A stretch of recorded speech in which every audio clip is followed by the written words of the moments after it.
Hey, it is 1 p.m. Eastern time here, and so why don't we go ahead and get started. So welcome everyone from the U.S. Fish and Wildlife Service's National Conservation Training Center in Shepherdstown, West Virginia. My name is Mark Cancellari, and today's webinar is titled Pathways for Climate-Informed Forest Management. And we're excited to have Chris Swanston, Climate Advisor and Director of the Office of Sustainability and Climate with the USDA Forest Service with us today. We'll be introducing Chris in just a few moments, but first I'd like to remind you of a few pre-webinar items. The National Conservation Training Center is located on the unceded ancestral lands of many indigenous peoples. While we could not find a full account, we are aware that many peoples traversed, cherished, and lived on this land.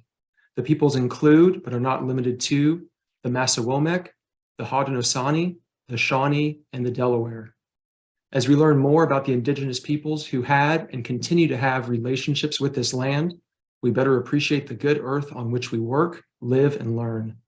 We pledge to grow and sustain relationships with indigenous communities through collaboration on our training, outreach, youth programs, museum exhibits, and more. We encourage others to learn more about the land on which they work and reside. The National Conservation Training Center is an organization that welcomes everyone and honors and supports diverse ideas. We are strengthened by the diverse perspectives, interests, and identities of the U.S. Fish and Wildlife Service and our partners, who work together to address the complex challenges facing the natural world. We acknowledge our agency's history and strive to be a site of cultural transformation for our organization and the larger conservation community, making it more representative of the aspirations of the American people. We foster an environment where everyone can learn new skills, find common ground, and explore new ways of engaging with nature. Here, you are part of the conversation, and your contribution is valued.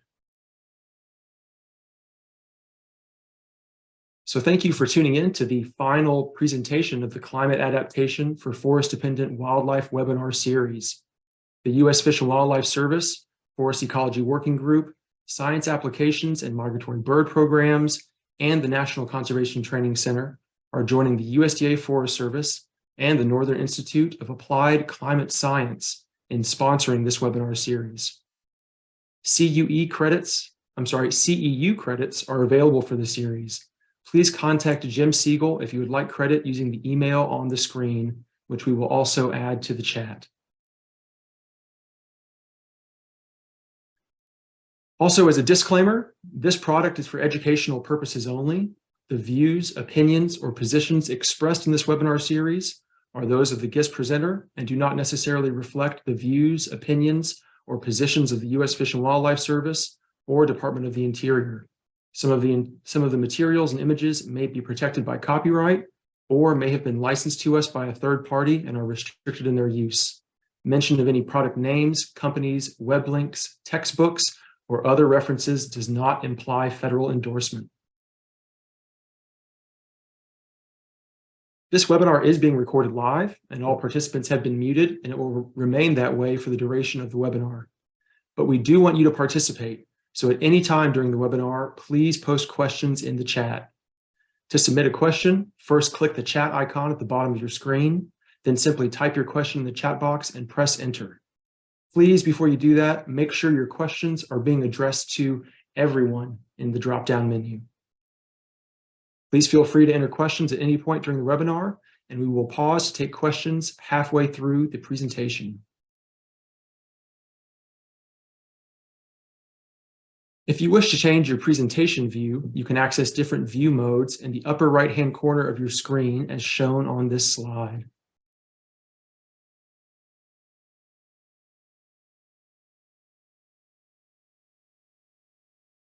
So this 12-part series tells a story about climate change and its impacts on forest ecosystems and forest-dependent wildlife species.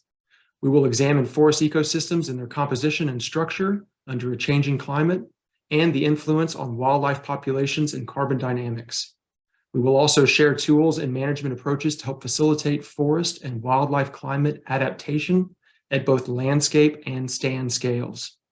So again, this is our final installment of this series. However, our new 12-part series will begin this spring, dates still to be announced. And that series is going to be the Forest Disturbance Ecology and Climate Change webinar series. So if you're a regular member of this webinar series, you will be notified via email when that series is announced.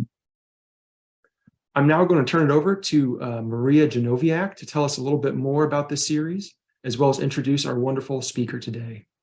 Take it away, Maria. Hi, everyone. Thank you so much for coming today. It is really fantastic to have all of you here.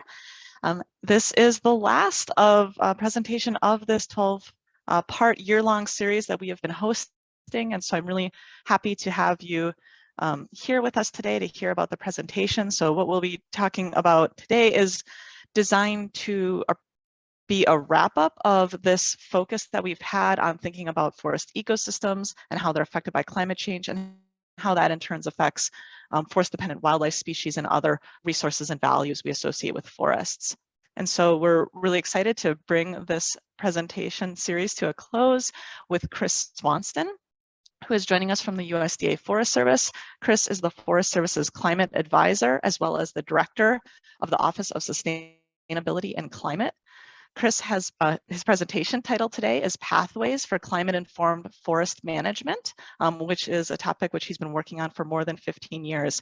We're really excited to have him join us. And so just a little bit more, Chris can introduce himself more in terms of anything else he wants to share with us. But as I mentioned, Chris is the climate advisor to the Forest Service and the director of the Office of Sustainability and Climate. Prior to that, he did work with the USDA Forest Service as the director of the Northern Institute of Applied Climate and as a USDA Northern Forest Climate Hub director. And so he's been established in this space and working at the forefront of climate adaptation for, as I said, more than 15 years, and has done a number of projects, including co-founded the Adaptive Silviculture for Climate Change Network and was the lead author on the Forest Adaptation Resources and development of a suite of tools, including the Adaptation Workbook. So I'm really excited, having worked with Chris for a long time, to hear his presentation today, to really talk about kind of where we are in terms of climate adaptation and climate-informed forest management, and how that relates to the work that all of you are doing in the field and in your positions. So with that, Chris, I will turn it over to you. Thanks so much, Maria. Thanks everybody for being here. Appreciate your time. And now please suffer with me as I try to transfer over into my slides. This has gone really well just recently. While you do that, Chris, I'll buy you a moment and just remind people, I'm going to drop a link here, and all of the presentations are have been recorded, as this one is, and we are posting them on our forestadaptation.org website. So this presentation will be uploaded within the later this week, along with other presentations in this series. You can see at that link. And then I'll be moderating Chris's questions for today. So please put those into the chat, and I'll be monitoring them throughout the presentation. We can take a few midway through, if you want to take a break, and then we'll have more time at the end for discussion. Thanks. Sounds good. Can you see the slide? Yep. All right. Okay. Thanks, everybody. Here we go. Thanks so much for having me. And this has been an amazing series of webinars. I hope to do it justice. I'm certainly honored to be a part of it. I'm going to talk a little bit about pathways for climate-informed forest management.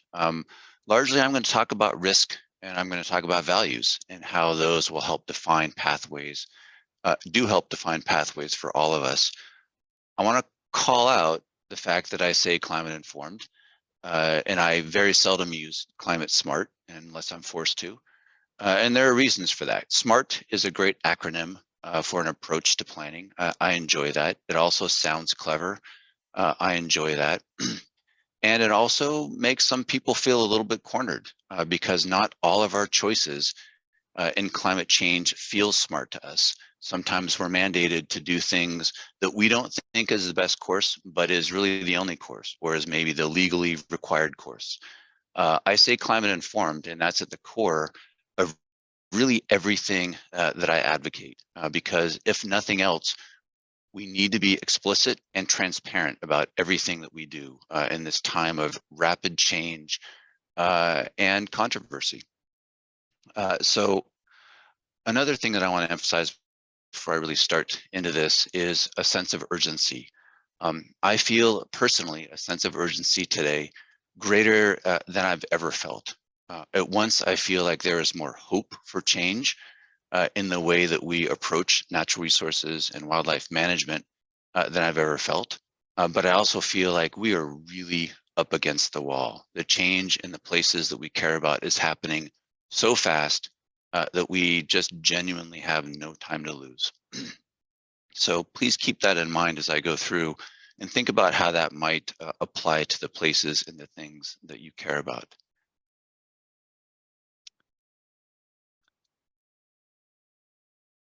Okay, there we go. I'm going to touch on these subjects during the talk, and not all of them in depth, so you're not going to be here all day with me. Don't worry about that. But this is about what you can expect from me to at least address briefly.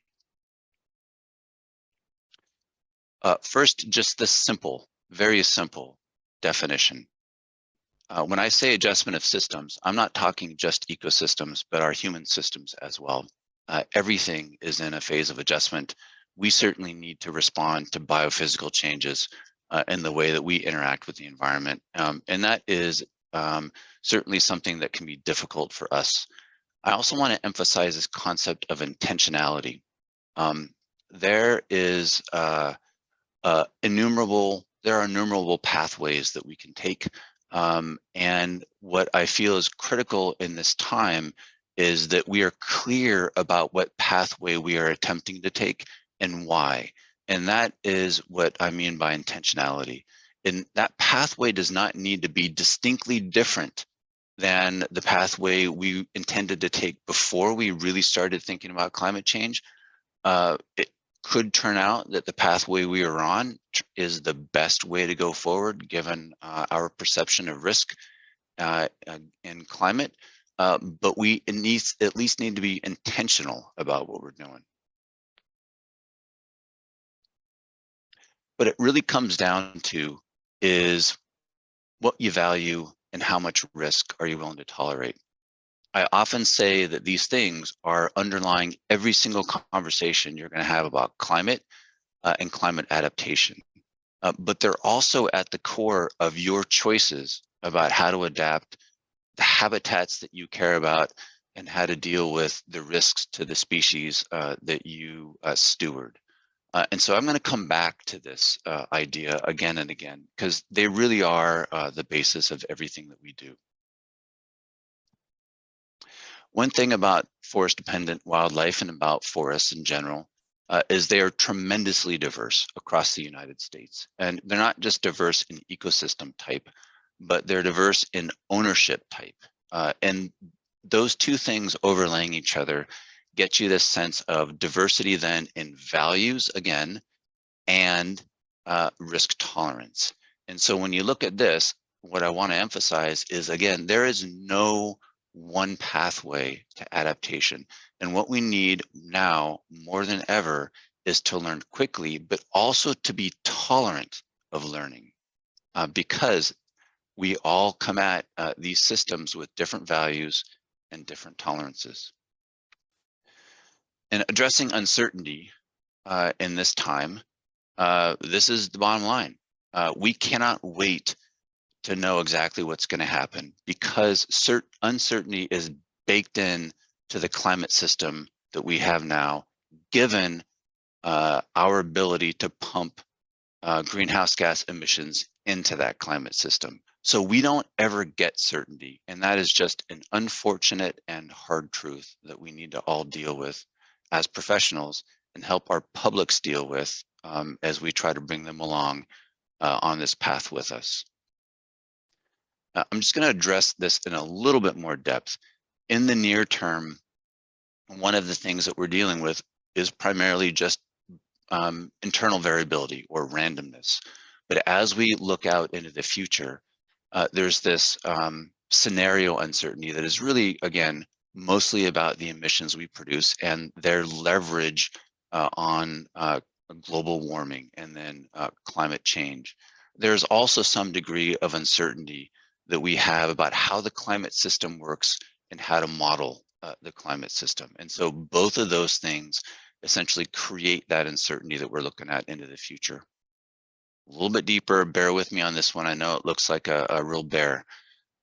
So there's that scenario uncertainty on the left that I was just talking about. That feeds into the greenhouse gases that we emit into the atmosphere, how much and what kind. That will affect the radiative forcing, or how much things warm. That will in turn affect the way that the climate changes, which will produce feedbacks, once again, into those greenhouse gases.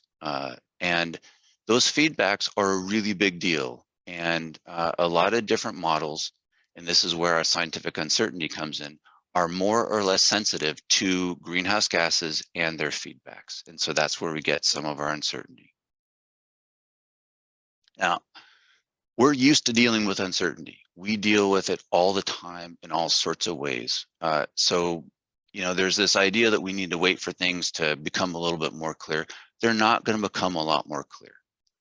So what we really need to do is just get used to this uncertainty, embrace it, and work with it. We already do that in lots of ways, just like, you know, when we are considering all of these different models, estimating where a hurricane will show up. So here is a little bit of a set of pathways for climate. And there on that left is that y-axis is the idea again of climate uncertainty and model sensitivity. And then below on the x-axis is future emissions. So you see this wide range of uncertainty that you've got based upon those two different sources. And you can simplify that further, and you can choose essentially a model is not that sensitive to the amount of emissions that you put into it, so it doesn't show a lot of warming given the emissions you put into it, and a model that is sensitive. And then you can couple those further with emissions that are lower, like an RCP 4.5, and are higher, like an RCP 8.5. And so you get this kind of sledgehammer approach. You know, there's nothing nuanced about this. This is just a really simple approach and simplistic to looking at a representation of uncertainty. You look at this range of plausible climate futures, and then you ask yourself, in the habitat that you manage, the system that you're thinking about, that you care about, where does it begin to fail across this range? Is it right off the bat on that left part of this continuum? Or can you get most of the way through before you start seeing function decrease and systems begin to unravel? And depending on where that is, frankly, again, what is your risk tolerance? How much risk are you willing to hold before you need to intervene and change either the system or the way you manage it, or the way we interact with the system in some other way, like how we allow people to enter it or otherwise. So that gets us to this idea again of adaptation options. And I'm going to come, you've heard about the RAD framework. This is another framework of thinking about adaptation options. And I'm going to address RAD in just a moment as well. In this one, we've got these ideas of resistance, resilience, transition. I'm going to address each one of these, but critical to each one is that the actions that you take are robust across that range of potential future conditions. And perhaps that you can help the ecosystem, if possible, be also robust across that range. And again, to the extent that it is not, you have more risk. So this is essentially what I just said, but with the addition of helping whether your actions or the system meet your goals and objectives. And so when you talk about values, ultimately how those are expressed and our management of ecosystems and habitats are through the goals and objectives that we make explicit. And this has never been more important than it is now in this time of rapid climate change, to be really clear about what it is that we value in a place and how it is we're going to try to sustain or allow something to change or change it intentionally. So to come to some of these ideas just a little bit more clearly, there's this idea of resistance. And so in this idea, you are intentionally improving the defenses of a place. You want this system, these systems to stay the same. And so some people, they won't call this adaptation because they're saying, well, you're not adapting the system. But remember, adaptation is about human systems and ecosystems. So you may not be adapting the system itself, but you may be adapting your management of the system to try to maintain that system in as static a state as possible. Lots of reasons to do that. There may be an endangered species there. It may be very important spiritually to one of the communities that lives with that system. It may be economically important. Now, one critical factor here is that if you imagine the way that system is now, and then you have a desired future condition for that system, again, you want it to stay as similar as possible. That's the whole concept of resistance. To the extent that the climate changes away from where it is now, you're going to require increasing resources to maintain the system as it is. And as you go further and further, there's more and more climate pressure and a higher likelihood of failure in that system, and for you also to have some kind of catastrophic loss of the things that you value and are trying to maintain.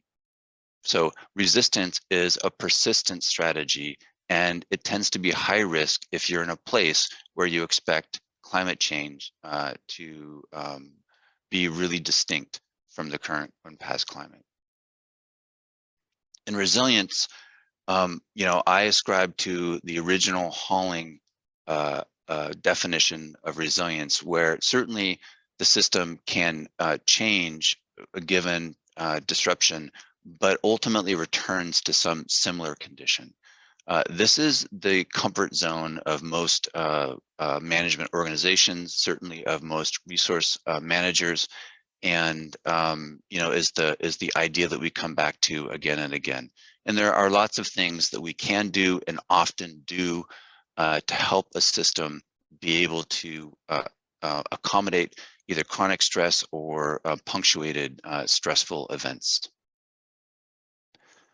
But again, this is a persistence strategy. And to the extent that climate is going to change distinctly from where it is now, the system will require increasing resources. Our actions may need to distinctly change in order to maintain it and allow it to absorb disturbances and return to its prior state.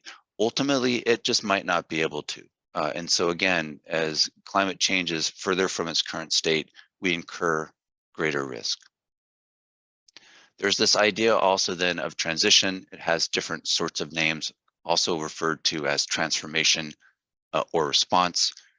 This is often a last resort of many ecosystem managers, habitat managers. This is where we are looking at a system that has every sign of vulnerability, or perhaps is already departed from its former state. And so in this case, we actively help this system to adjust to the changes that have happened or that we see coming. A lot of the time, this is frankly an emotionally trying experience for managers that have worked in a place for decades. Likewise, it can strain an organization that is mandated to manage essentially for resistance, but finds itself in a state of transition and having to work with that. The idea here is that if you have an idea of how that system is changing, why it's vulnerable, where it's going, that you can forecast and put together, foster an ecosystem that will be better suited to future climates, or better be more resilient across that that range of plausibly future climates that I talked about earlier, so that ultimately in the future there will be less risk associated with climate change, even if in the near term there may be some increased risk related to that shifting of the system. Ultimately, you hear me talking about risk again and again. Ultimately, this is really about managing risk as we are looking at systems that are being pressured to change by a changing climate. Again, this is where we get to this idea of values and risk tolerance, and how critical it is to be super clear about what it is that you're trying to do in this system and why it is that you're trying to do that. It doesn't always matter what words that you use, as long as you're being really clear about what your intention is and where you think your actions will lead you. So what is that adaptation pathway that you're trying to follow? And while I'm on the topic of resilience, I'm just, let me do this, I'm just going to diatribe for a moment. This is often a painfully misused word, in which it's used to just mean basically anything that we often want it to mean. So if you look at that citation down in the lower right, Mosier et al. 2019, I love that paper. I encourage all of you to read it. It really helped me get a handle on some of the different uses of this word. Here's a basic idea to help you wrap your heads around it. Well, unless they already are wrapped, I could just be the slow dog in the team here. But we've got one approach, which is just looking at orientation. One approach which is just looking at traits. So the orientation is about traits, and that approach is really grounded in what the system is now, and often will value something about that system, like the specific species that are there, the specific habitat in the wildlife species that that habitat may support. And then there is a different approach, which is looking at more like outcomes. And so that may be, thinking more about what you get out of the system.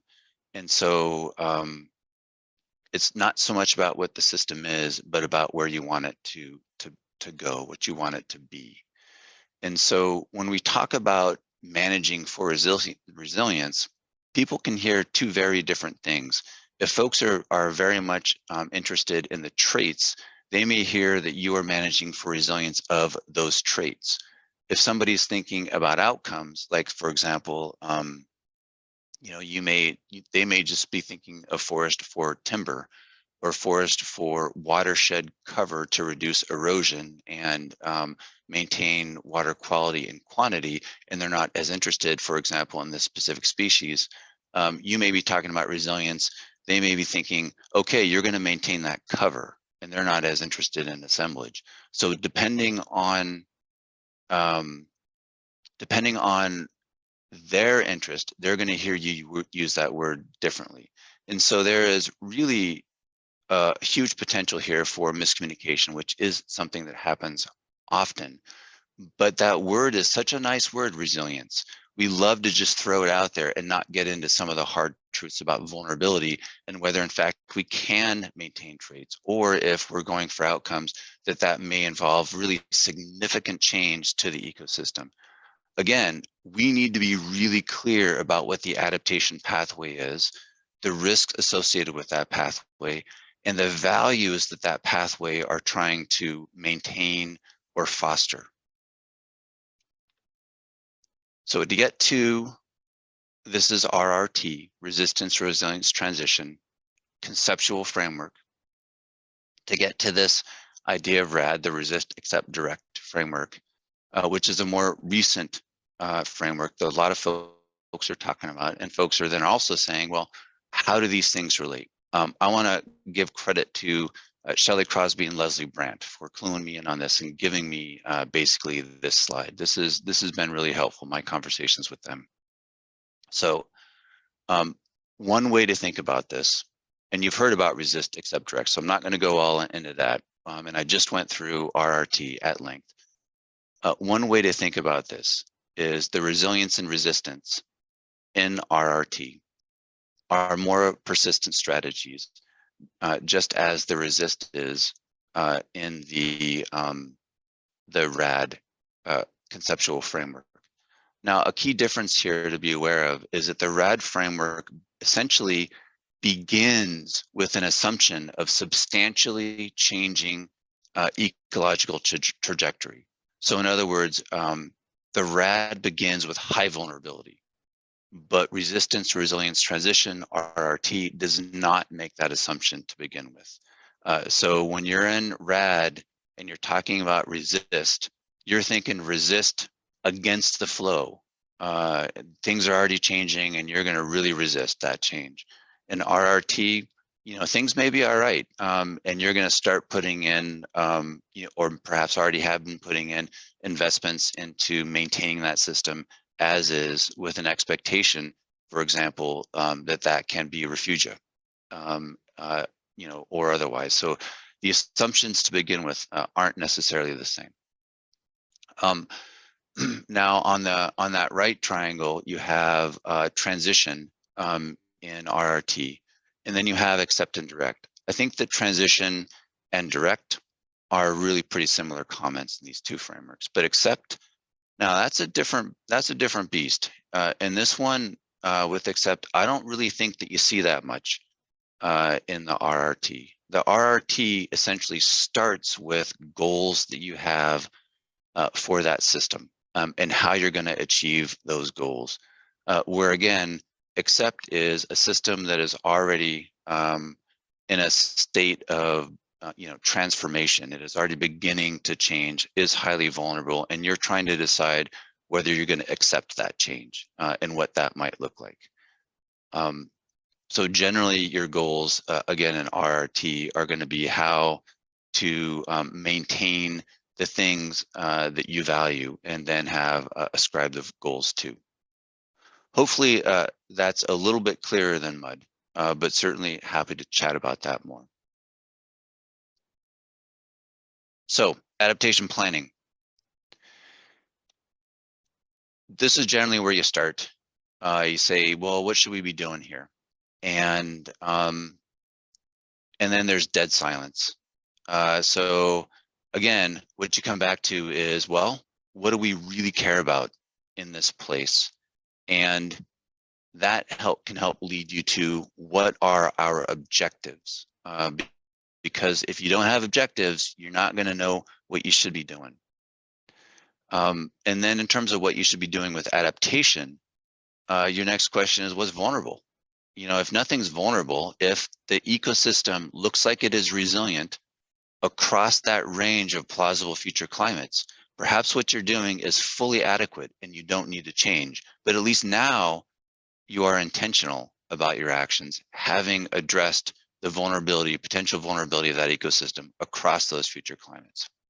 Likewise, it could be that you look at that system across those climates and you think, and the impacts associated with those climates, and you think, yeah, across most of that range, this system looks vulnerable, and we have these specific things that we're mandated to be managing for. We need to address those things, and that can lead you down that adaptation pathway.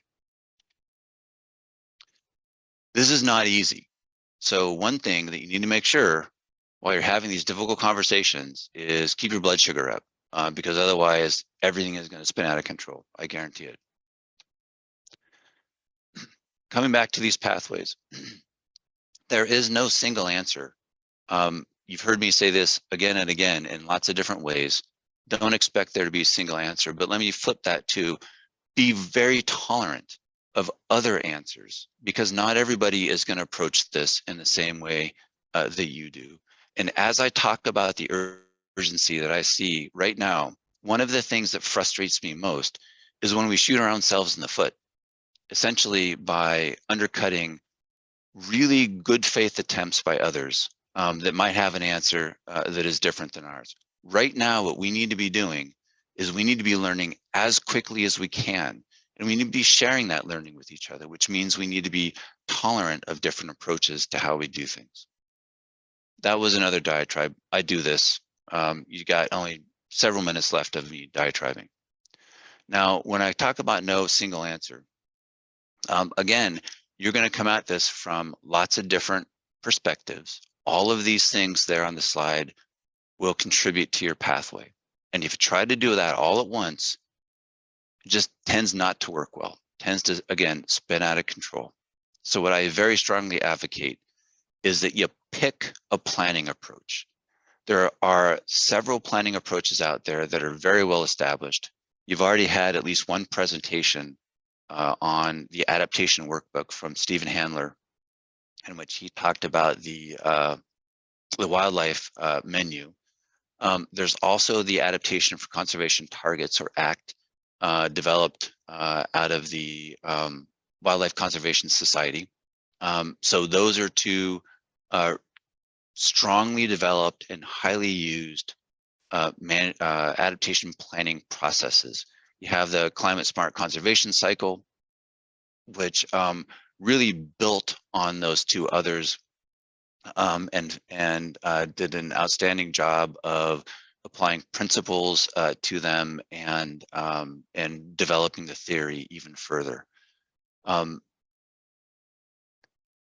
So each of these has different strengths. They, in some cases, have different assumptions about your starting place in terms of your familiarity with the ecosystem and your level of prioritization and existing goals. But they all start with some level of you having those goals developed.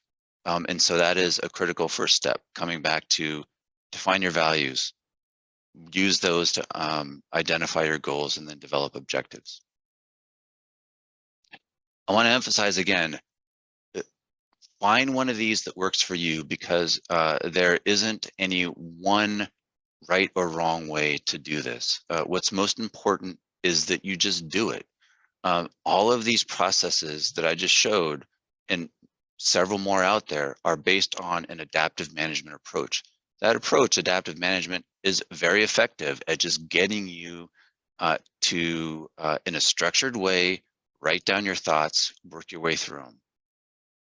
I'm going to talk a little bit about the adaptation workbook, just because it's the one I'm most familiar with. Again, very, very clear to those of you who know about adaptive management that that's where this comes from. It's just been adapted to climate change adaptation. And so critically, you got to know what your objectives are, and then you can basically assess what the threat to the system is and to your objectives are in a given place. So again, there's a gazillion things that are threatened generally by climate change, but that first step really helps you focus on what it is that it is you care about and are trying to maintain in the place, so that you can assess the impacts on those things specifically, and then evaluate your management objectives based on the threats and opportunities associated with climate change, and then identify tactics. Ideally, you are also being very clear about where those tactics will lead you, what the adaptation pathway is for those tactics, so that people can understand what it is that you're trying to do, what it is, what values you're trying to protect or foster in the ecosystem. And of course, monitoring to figure out if your approach was adequate for the system and the rate of change. This workbook in particular, it's an actual workbook. So this is just a couple of steps out of it, just to emphasize that. All of these processes have sort of key questions that you can use to spur your thinking and planning in the next step. They have different levels of how they spur those, but again, use one that works for you and just follow the process and get stuff down in writing, make it explicit, make it transparent. You heard from Stephen about the wildlife menu. In fact, there are numerous menus. As I keep talking about being explicit and transparent, one thing you'll find is that different disciplines use different words, sometimes for largely the same idea, But if you're using one word, say ecosystem, and another person is thinking something else, say habitat, what you're trying to get across just might not be as clear. Likewise, if they're trying to show intent and they're trying to show what that pathway is to people who are using the same words as them, they might not be able to get that across as easily if they're saying ecosystem when everybody is listening for habitat. So we have these, NICE has these different menus out there that help frame things more clearly based upon different disciplines. These are really useful, if nothing else, than just as counterfactuals. Read through them. Some things will seem like this is the obvious path forward to you. Others will seem really challenging to you. I encourage you to think carefully about those ones that are really challenging. Think about that range of plausible futures. Think about where you need to be, the outcomes that you're trying to create, and if you can really get there or not. It's really time for all of us to face some hard truths and to discuss those truths internally and with our publics. But likewise, when you are developing the specific actions that you're going to take on the ground, link those to these outcomes or other outcomes and be very clear about where you think it'll lead. You heard also from Jessica Holofsky about the Adaptation Library. This is a first-rate resource, and I encourage all of you to check this out as well. This can be used in exactly the same way as those menus and linked to any one of those planning processes, just as the menus can as well. The Adaptation Library and the menus are combined in the Adaptation Strategies Compendium, which is on the Climate Change Resource Center. Different ways of searching through them. More than 500 adaptation approaches are on that resource. So if you use the workbook or one of these planning processes together with clear strategies to move forward, what you can do is you can very clearly, for yourselves and the public, connect your management goals and objectives with how they are addressing climate change impacts and opportunities, such that you can achieve the outcome that you're trying to get to. And again, in that blue bar with the adaptation menus, you can also use the adaptation library to create, that is an identification of your adaptation pathway. Likewise, if you're taking an action on the ground and it is a little different or a lot different than you've done before and somebody is questioning why, or it is not different and somebody is questioning that it should be perhaps because of climate change, you can link right back up to how you have an adaptation pathway that you're taking that addresses climate change impacts to get you to those management goals. So again, intentionality is at the core of all of that. NIAX has tons of these examples out there. Certainly more than 500 products have used the workbook, but if you go to forestadaptation.org, they're always adding new examples on different kinds of ownerships that have different values and different goals and different levels of risk tolerance to this website so that you can see how people that might have a similar situation to yours are approaching this idea of climate adaptation. Ideally, so NIAX is doing this, some others are doing this, WCS Adaptation Fund, Wildlife Conservation Society Adaptation Fund also does this beautifully.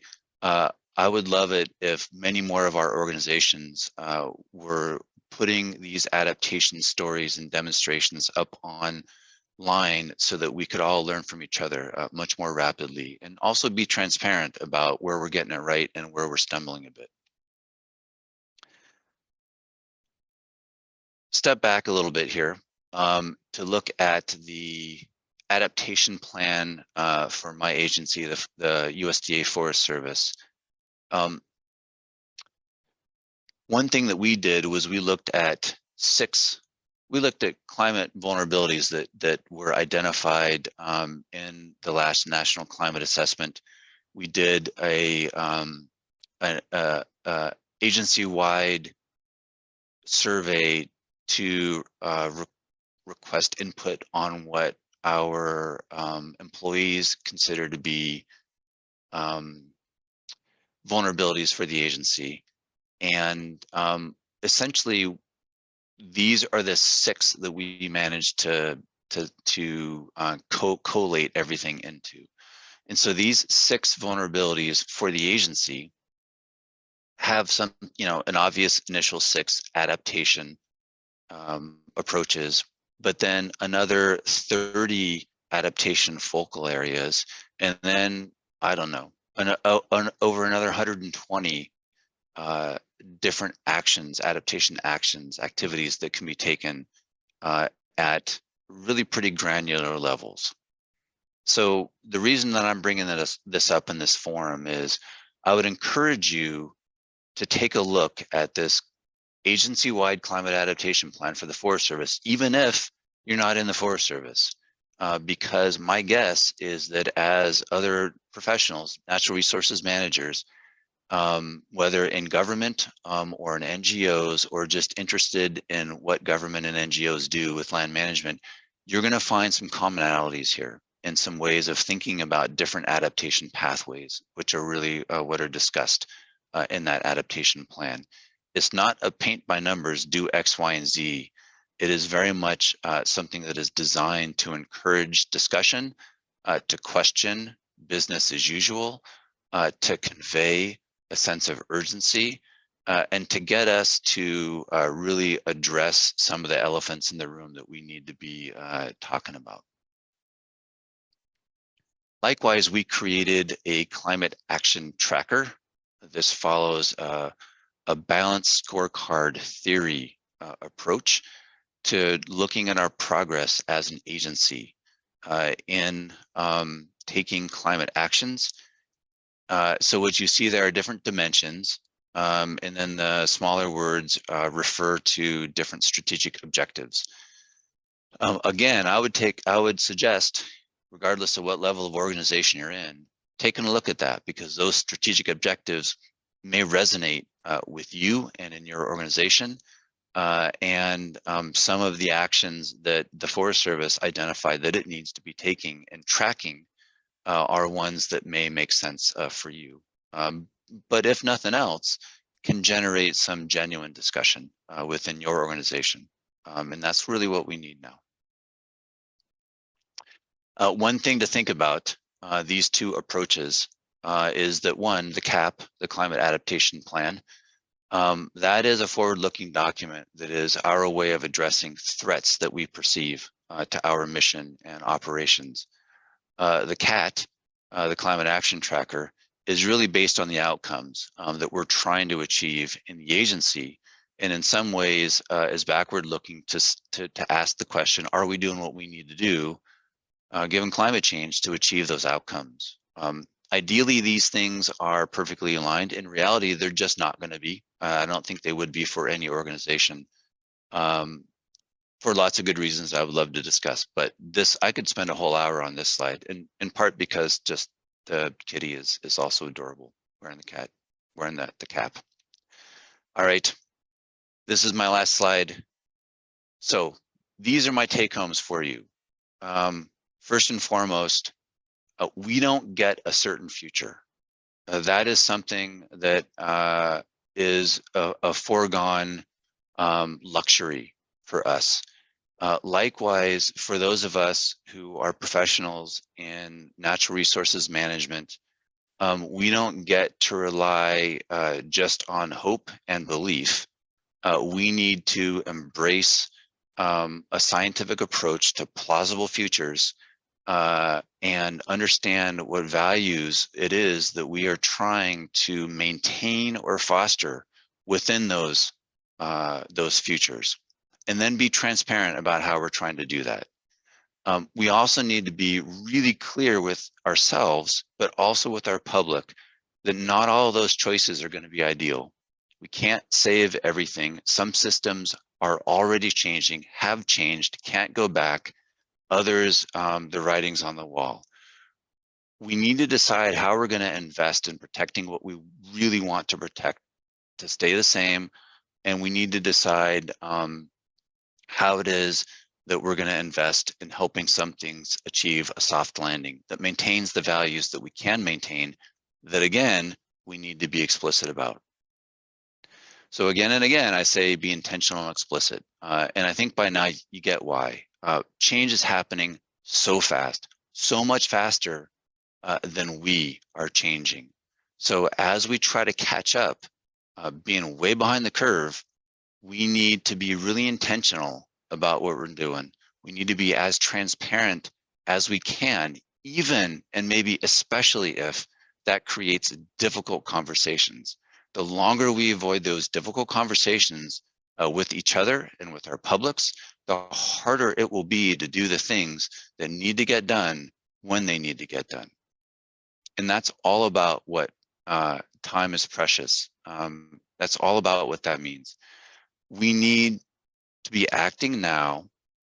We need to think about what the precautionary principle means in an era of rapid climate change. So we need to be actively testing, learning, and talking about what worked and what didn't, always within that context of being clear about what we're trying to do. So I'm going to stop there. Hopefully I've left some time for questions and maybe even discussion. Maria didn't shut me down. I thought she would, but she knew I just wouldn't be stopped. Great. Thanks so much, Chris. That was really wonderful. And I will let folks enter their questions. Chris, if you check your chat, there's going to be one from me to you. I just copied one over in case you want to read it. I'm going to read it to you too, but just give you a chance if you need to see that. So folks can put their questions in. I don't know that we'll hit all of them, but we'll go until we hit the hour. And the first one I wanted to share, this one is a really great one. And I'm glad that you didn't stop, because I think you're on a roll and it hits on a lot of different pieces. So the first question we received is someone saying, my experience on with the Forest Service at the ranger district level is that there's very little discussion of these concepts during forest management project planning. Assumption is that fuels reduction is always the solution. Seems like there needs to be more emphasis throughout the agency on these concepts. Any thoughts on how this can be achieved? And like, this is like your wheelhouse, you know, these questions. And I'm wondering if you can kind of deal with it at kind of like, you know, the WO level, or what's kind of happening in the agency, but then also kind of for folks working at like the district level or in field offices, like what they can do locally. Yeah, that's a great question, and it's one that I feel like I deal with on a weekly, if not a daily basis. I'll say that, you know, we are in a wildfire crisis right now. There's no question about that. That is a part of the climate crisis combined with a century of wildfire exclusion. And really dealing with this immediate crisis through fuels reduction in many places, I think is our best adaptation step right now, because if we lose some of these systems to really extreme and severe uncharacteristic wildfire, we're just not going to get them back, and we preclude choices at that point for future adaptation actions. Now, that doesn't mean that we can't talk about what those other adaptation actions are, and also ideally, as we're thinking about fuels reduction, we're also thinking about how they combine with other issues, such as the likelihood of insect attack. And so, you know, what is the ideal basal area for a less severe wildfire? Well, what is the ideal basal area for a less severe insect epidemic? And maybe both of those things can be achieved at the same time. So I think that the best thing to do at this point is ask these questions, and they can't all be addressed at once. Right now, there is no question that the agency is laser focused on fuels reduction, is laser focused, frankly, on spending the money that Congress has given us to do this work. And that's a real need. At the same time, we just need to be asking some of these other questions, and whether we can, you know, get a couple of these birds with one stone. Am I not supposed to say that actually in a wildlife webinar? Too late. Okay, Maria. All right, great. Yeah, we'll try and see if we get to all these. These are really helpful. Lots of people saying good things, so you want to check these afterwards too. We have someone who's with an NGO is asking questions. So I'm going to ask it from an NGO, but I think it's also, again, relevant to a lot of the folks on the phone who are working with conservation partners and other organizations. So recognizing there are many answers to this, what rises to the top for you about the role or function to fill for conservation NGOs that have already been thinking about adaptation and maybe even thinking about implementing it? So how do they enable county, state, federal agencies to essentially scale up? Are there scenarios where small demonstrations of adaptation techniques are sufficient, or scenarios where rigorous impact evaluation will really make or break adoption, or are more cross-sector partnerships a potential pathway? So a lot of questions there, but yeah, but such a wonderful question. Engage. Everybody's going a million miles an hour right now, and there is so much work out there to get done. There's so much money to help it get done. And I showed that map of the NIAX demonstration projects. NIAX has been really good about creating that map and sharing those stories. Everybody who's got a story should be sharing it. And if you don't have a website, and you don't have a ton of these things, but you have some stories and they're relevant to what a district is trying to do, go to folks on the district and say, I have an example for you. Forestry is a show me discipline, and demonstrations are part and parcel of what we do. Show people how it worked. Likewise, if you're part of an NGO that can do work on the ground and take federal money to do that work, certainly jump right in and then include climate change adaptation directly into the contract. The Forest Service cannot do all this work on its own, and it is sending hundreds of millions of dollars out into the forest sector to get this work done. And so if you're one of the organizations helping, include climate change in there, include climate change adaptation. Thanks, Chris. All right. There's a specific reference asking about, can you discuss the zombie forest paper from Stanford University? And I'm not sure if you've been tracking that one or not, but for folks who aren't, I did a quick, what do you suggest in the California Sierra? And so for folks who aren't aware of that paper, just looking at it, it's really related to places where the climate has changed such that the forests are no longer suited to essentially the climate that surrounds them or will in the near future.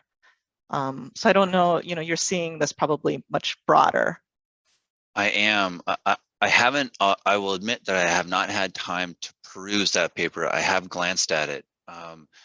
They're talking about it being unique. It might be unique in California, but zombie forests and different approaches to looking at habitat suitability, whether for plant or wildlife species, are not unique, nor are the map development to show where in the future we're looking at loss of habitat suitability, even if not necessarily the forest itself or the habitat itself is lost.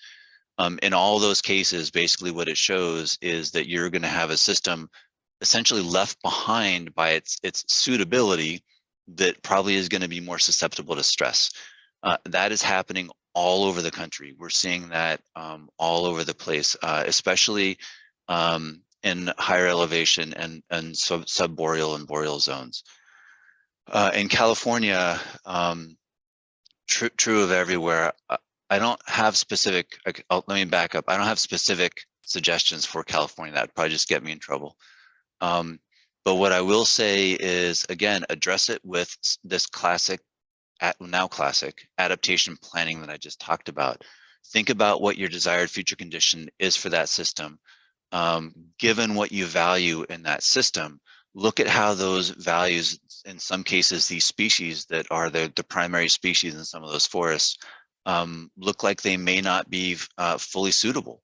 And then think about, well, what are you willing to do? How much risk are you willing to tolerate? Are you just going to keep planting the same thing?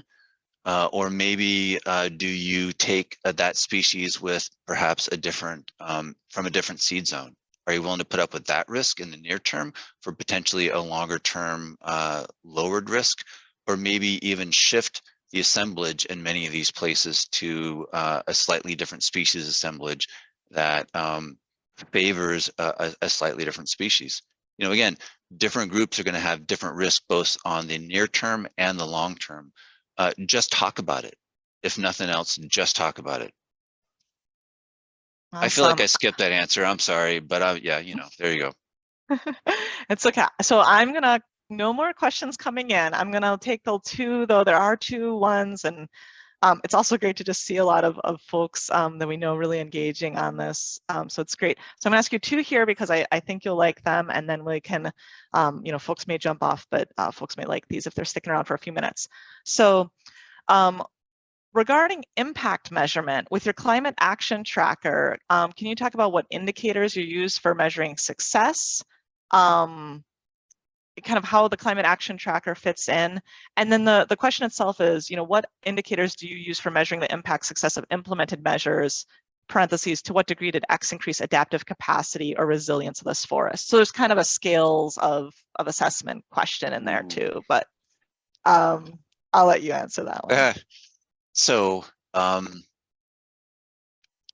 you know, what I'll tell you is in the climate action tracker, we did not identify success.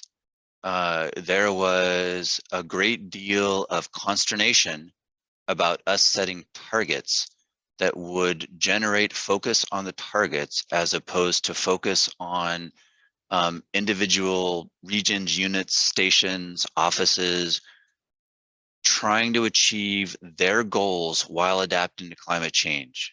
And so really what this scorecard approach does is it starts with that. Hey, unit, office, whatever, what are your goals? What outcomes are you trying to achieve?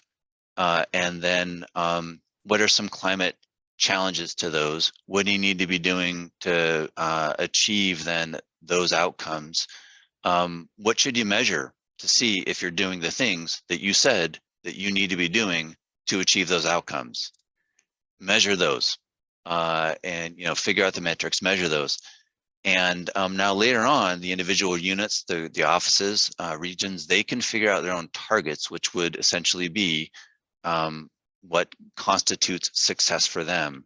As a national office, we stayed out of that. We weren't going to tell them what their success should look like.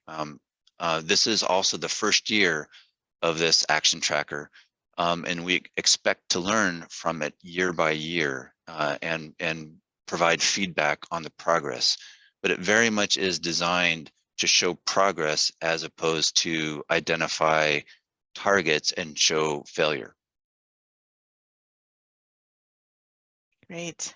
Then last question, I'm going to actually pull one from Jeff, who's one of the co-organizers here at Fish and Wildlife Service of this webinar series, since it gives me a chance to thank all of them for their partnership on putting this together. So last question of the last session.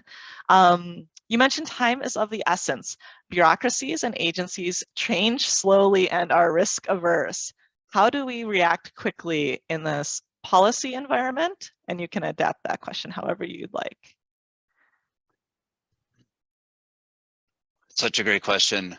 Boy, do I ever know that bureaucracy changes slowly. What I encourage all of you to do is act at whatever level you work at. Do it now. Don't wait. Don't wait for an edict from on high. Do whatever you can within the policy constraints that you have, to the extent that those policy constraints feel maladaptive to you and stop you from doing the things that you need to do. Point them out, highlight them. To the extent that you feel like you need to be doing work that you don't think is popular with the public because they're not in the same space you are about the risks associated with climate change, start having those discussions, make them explicit, make them open. I know that they're difficult. Probably most of us natural resources are introverts. That makes it all the more difficult, but go ahead and have them. That's what we need to be doing at this stage, is having everybody throughout every level of our organizations acting planning and talking about what they're doing, and not waiting for suits like me to tell them what to do. Thanks so much, Chris. I'll pause here in case there is any final pieces from the Fish and Wildlife Service folks that they want to say, but otherwise, in the meantime, just thank our viewers for coming today. Thank you, Chris, for presenting, and then thank you to the co-hosts on this webinar series. It's been really great to do this over the past year, and I really love all the feedback that we're getting on doing this. And so hope everyone has a great day. Jeff, you want to say anything Yeah, before final? people run away. So Chris, great job. You got lots of superlatives, and Maria, nice job moderating. But I will say, so this is our last of this webinar series, and it's been a great partnership.